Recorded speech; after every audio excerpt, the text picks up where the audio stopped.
Hi, and welcome back as we continue our journey through the extraordinary life of Dr. Hak Ja Han Moon, the Mother of Peace, a woman who has overcome the most incredible challenges to bring peace to the world. You know, harsh challenges remind us of the winter season, don't they?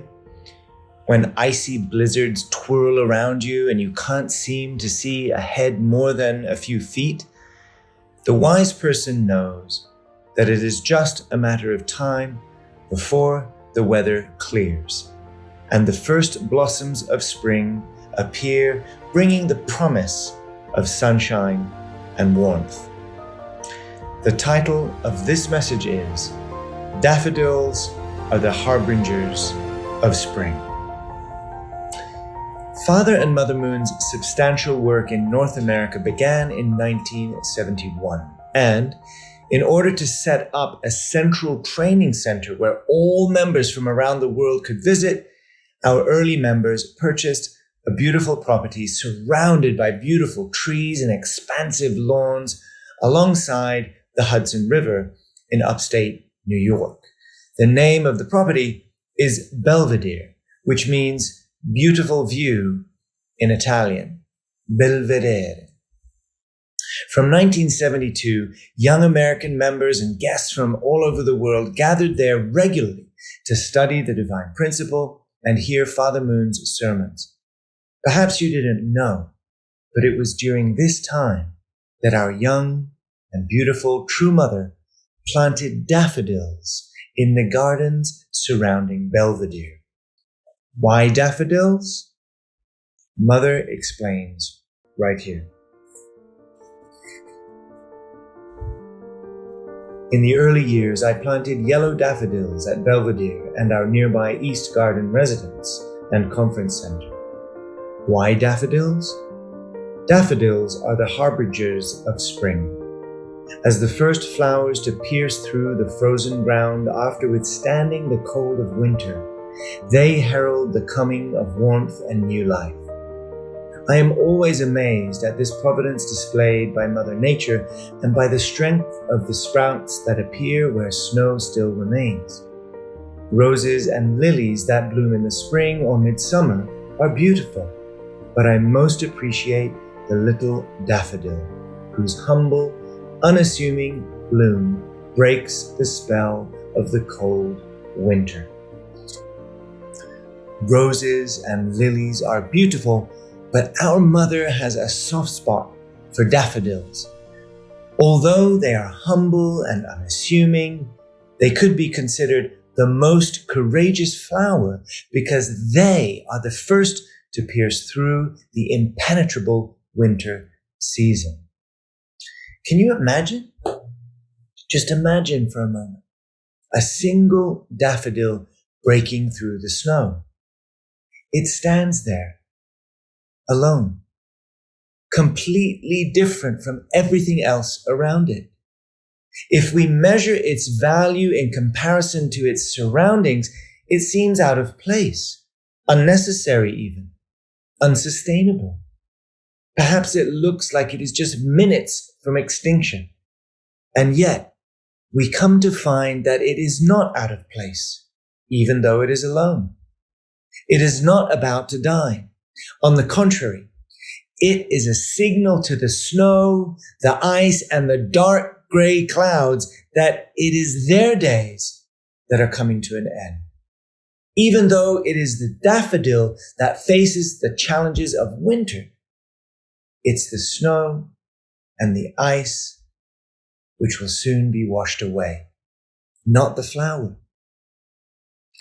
Well, in terms of the challenges that lay ahead of Father and Mother Moon at that time, you could say that they were facing a long, cold winter of persecution. They came to America to promote peace, but you cannot promote peace by denying the root causes of conflict. America is a great nation, rooted in the pursuit of God and religious liberty. But towards the latter part of the 20th century, America began to decay. And there were many, many people, including powerful people, who did not want to admit that. People generally respect change makers, right? As long as they themselves don't need to change. But if the light shines on them and they don't want to change, then the change maker becomes their greatest enemy. This is the experience of every peacemaker in history, especially Jesus, for example. So, in order to awaken America and usher in a new springtime season, father and mother had to sail directly into the storm.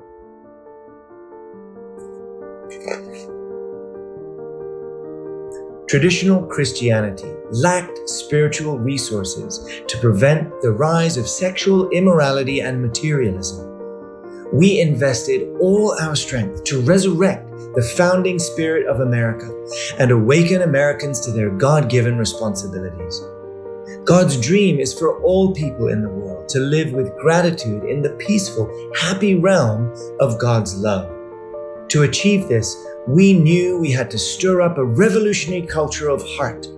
This was the impetus for our Yankee Stadium rally on June 1st, 1976.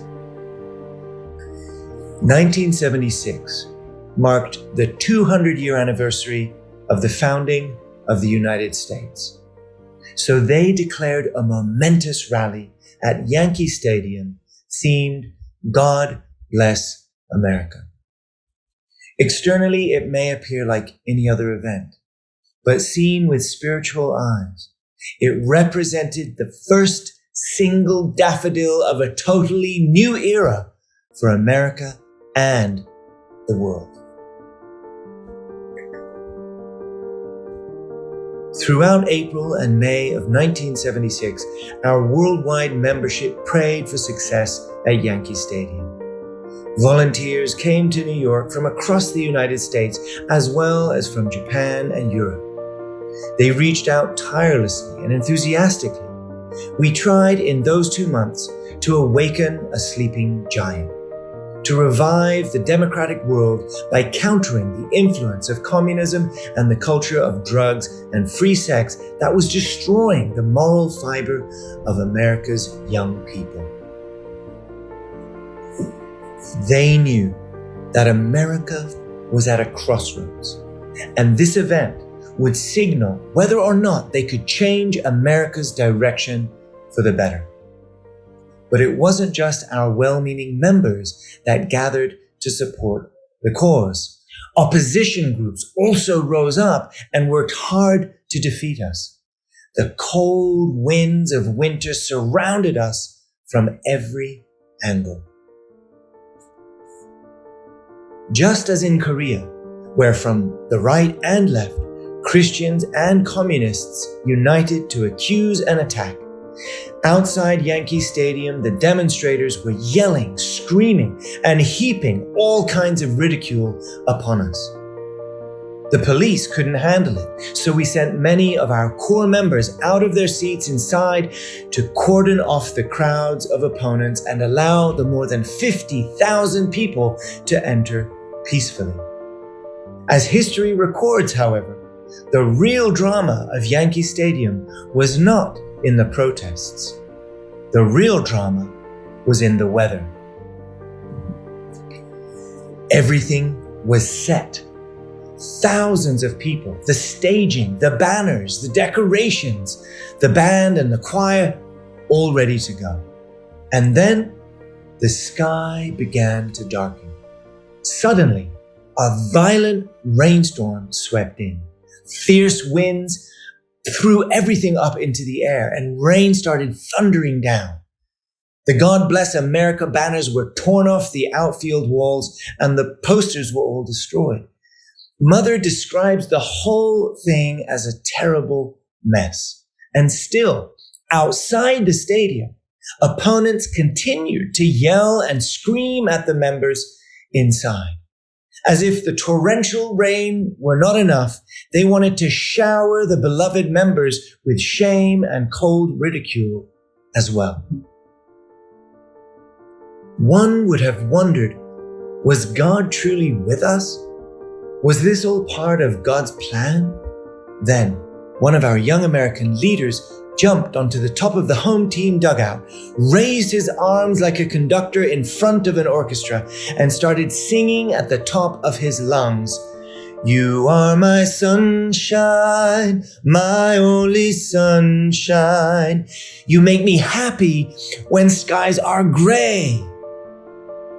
It was like a signal flare. With one heart, everyone began to sing. "You are my sunshine, my only sunshine." Okay, a magnificent chorus spread throughout the stadium, and tears of joy mixed with the drops of rain flowing down everyone's faces. Fun fact, that American leader who jumped up on top of the dugout was none other than Tom McDivitt, the brother of Mike McDivitt, the brother-in-law of Wanju McDivitt. Thank you so much, Tom. We love you. You know, that simple act of standing up in the middle of the cold, dark storm to sing a song about the sunshine brings to mind the spirit of the daffodil, the harbinger of spring. That simple act of believing that something truly remarkable is possible, even though everything about the situation says, no, it's not possible. That is the same courage we see from the first daffodil of spring. This is Mother Sense. Let's continue. That singing was the condition of faith and unity that moved God. The skies over the stadium began to brighten. The darkness cast in both heaven and earth was lifted, and the festival, which seemed utterly demolished, was reborn. Yet over the years, so many have misunderstood the incredible superhero force of our true mother. Think about it. True Mother, or the Mother of Peace. These are not just names. Think of it. Her simple act of planting daffodils at Belvedere and East Garden. Did anyone know why at the time? Did anyone care particularly? Which kind of flower? I doubt it. But she did. She knew. And I believe she knew exactly what type of spiritual condition was needed for us to be successful. Her choice of flower was planted with as much care as a doctor administering the exact type of medicine to heal an aching body. True Mother is here to heal an aching world. And while it may have been True Father on the stage, it was True Mother right there next to him, silently working to embrace all things, to digest all things in the face of cold adversity with the same faith as the daffodil. Let's continue with the story of Yankee Stadium. Before he went out onto the stage, my husband said a prayer. Then he grabbed my hand and said, "Thanks to your sincere devotion and prayer, I am going on stage today."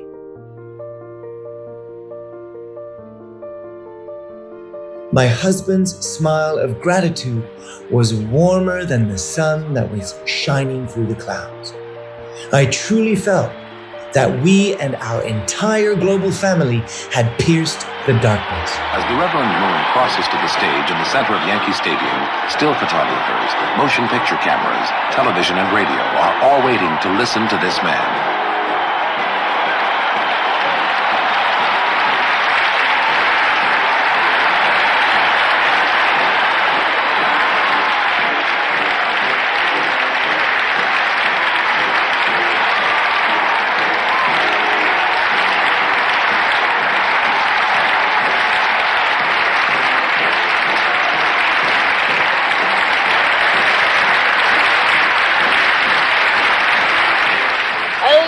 The well-being of the family should come before that of the individual.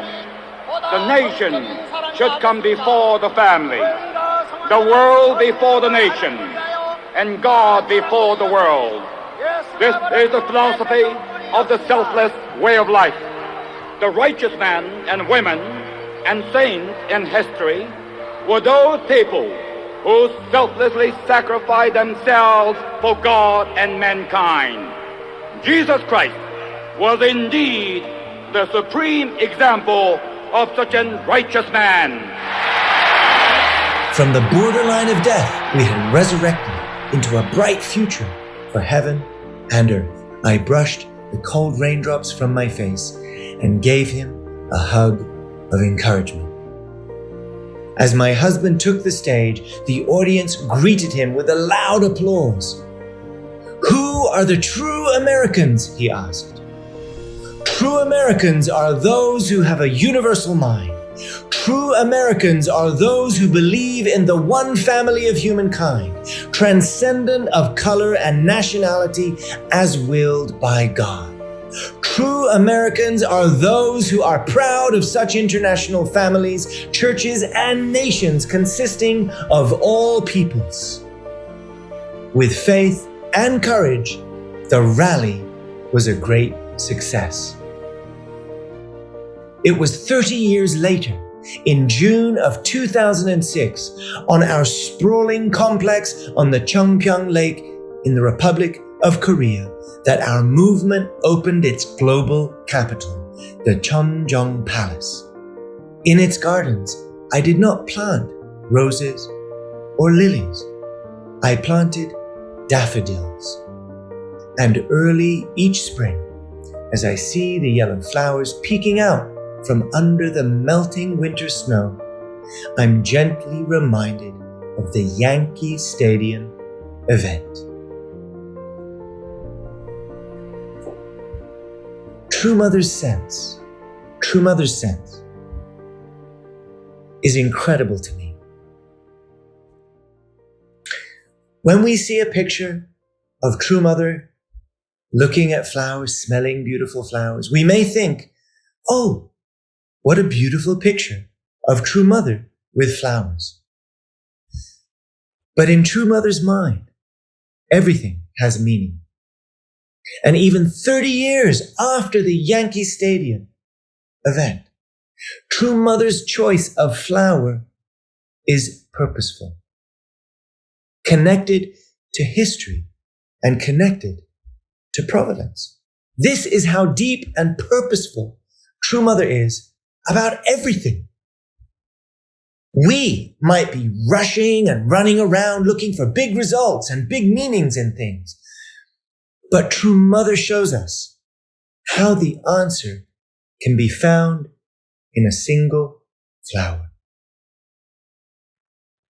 From this story, we should be reminded that we too are the daffodils planted by true parents all around the world.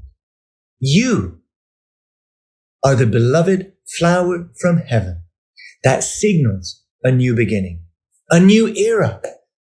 When you measure yourselves against others, you may feel inadequate in some ways. You may have seemed out of place compared to your peers over the years. You may feel like, although you live in this world, you are not of this world. But it is you who are the proof of the coming of spring. You will not be washed away. Your efforts to support heaven, no matter how lonesome and insignificant they may appear to others, no matter how isolated and humble they feel, even for you, your efforts are the very harbingers of spring, just like the daffodil. This is True Mother's love and message to you.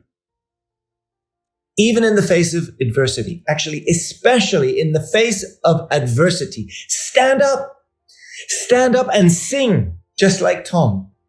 Even in the midst of the storm, Because you who support the will of heaven through our beloved true parents, you are the change makers. You are the antidote to winter. You are the solution to the limitations of the past. You are the beautiful daffodils blossoming through the dark, cold history of humankind. It is you who are ushering in a new springtime era. And True Mother loves you so deeply because of it. Listen. Daffodils, which overcome the wind and the snow, are a signal for the advent of new life. Their bright little petals, the color of sunlight, are the first sign that spring has finally come. They will always be here in a special place in my heart. To me, they symbolize the beauty and peace that is blossoming worldwide in our movement. They are seemingly small, but within them is a surge of new life that leads us to forget that there ever was a winter. As you follow in the footsteps, as we follow in the footsteps of true parents, it is you that will lead those around you to forget that there ever was a winter. So stand tall. Recognize how awesome you are. Recognize how awesome you are. We are the daffodils. We are the harbingers of spring. God bless you.